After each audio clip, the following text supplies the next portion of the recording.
समस्त को सप्रेम साईराम। आसंते शुणिबा आजिर प्रशांति अनुचिंता। मंदिर और विभिन्न उपासना स्थल गुड़िक आमर जीवन रे केउ प्रकार भूमिका निर्वाह करिथांती। भगवान आज प्रेमपूर्ण भाव रे आमको यह अति सुंदर रूपे वर्णना करिछंती, जहा द्वारा आमे यार सर्वोत्तम व्यवहार करि पारिबा।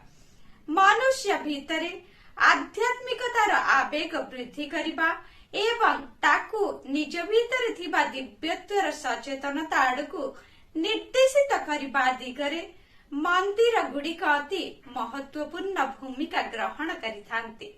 मनुष्य पाई प्रकृत मंदिर हेउछि तार हृदय। एही सत्यता को भूली जाई मनीष बाहर थिबा मंदिर गुड़िकू जीवार लागिछि।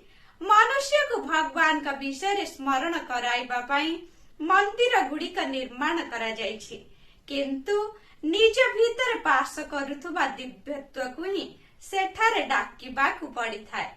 मनुष्य को तार जीवन रे अनेक दुर्दशा, कष्ट, परीक्षा और निरीक्षार सम्मुखीन हेबाकू पड़िथाए, किंतु मनुष्य जीवन मुख्य उद्देश्य हेउछि निज भीतर थिबा दिव्यत्व को बुझी पारिबा, जहा ता पाई अत्यावश्यक।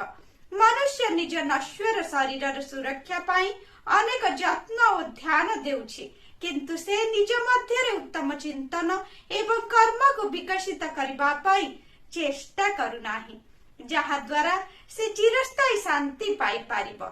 मंदिर गुड़िक सत एवं भगवत प्रेमी संगति जोगाई पारे सहायता करिथांती एवं सेही प्रकार लोक मानकु मानसिक शांति प्राप्त करिबा पाई साहाय्य करिबारे मंदिर गुड़िक अवरुद्ध हेबा आवश्यक।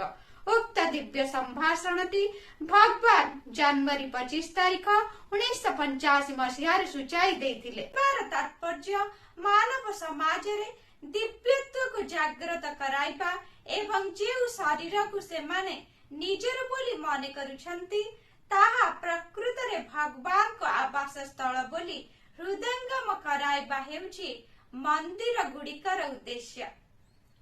जय साईराम।